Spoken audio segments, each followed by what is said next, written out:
Hi friends, నిన్న కంబాల దిన్నె దండు మారెమ్మ తల్లి ఆలయం గురించి చెప్పా కదా. ఈరోజు మరికొన్ని విషయాలు తెలుసుకున్నాం ఫ్రెండ్స్.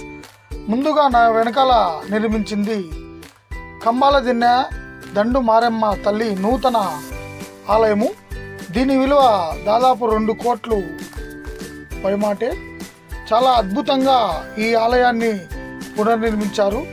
ముందుగా ఈ ఆలయం చుట్టూ ఉన్న అమ్మవారి శక్తి స్వరూపాలు చూడండి. నేను ఇంతవరకు ఎప్పుడూ ఇలాంటి అమ్మవారి శక్తి స్వరూపాలు చూడలేదు. చూడొచ్చు, వివిధ రకాల జంతువులపైన అమ్మవారి ప్రతిమలు ఎంతో అద్భుతంగా చాలా చక్కగా శిల్పులు చెక్కారు. ఈ ఆలయం ఇంత చిన్న గ్రామమైన ఈ ఆలయాన్ని ఇన్ని కోట్లు ఖర్చు పెట్టి చాలా అద్భుతంగా నిర్మించారంటే ఆశ్చర్యం వేస్తుంది ఫ్రెండ్స్. ముందుగా ఈ కంబాల దిన్నె దండు మారెమ్మ తల్లి పూర్వము ఒక పేద కుటుంబము ఒక చిన్న మేకపిల్లను పెంచుకుంటూ ఉండేవారు.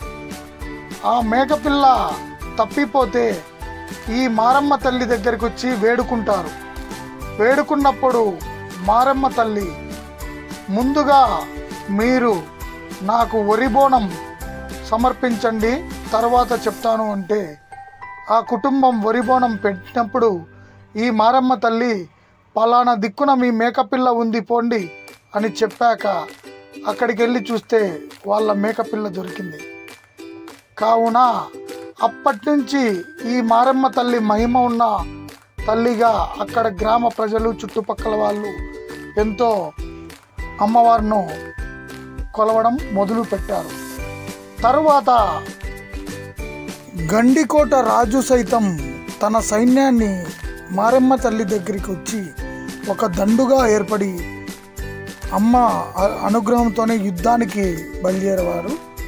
ఇక్కడ మారెమ్మ తల్లి మహిళా పూజారుల చేతనే పూజలు అందుకోవడం మరొక విశేషం. జమ్మలమడుగు, కన్నెలూరు, మోరగూడి, దొమ్మర్నంద, వేపరాల ఇప్పటికీ ఈ 5 గ్రామాలు మారెమ్మ తల్లి దగ్గరకు వచ్చి మారెమ్మ తల్లి బండారు తీసుకెళ్లే వారి వారి గ్రామాల్లో దేవర అంటే జాతరలు జరుపుకోవడం ఇప్పటికీ ఒక ఆచారంగా ఉంది. అంత మారెమ్మ తల్లి మహిమ లేనిదే అక్కడ జాతరలు కూడా జరగవు ఫ్రెండ్స్. కాబట్టి మారెమ్మ తల్లిని ప్రతి ఒక్కరూ సందర్శించండి. Thank you.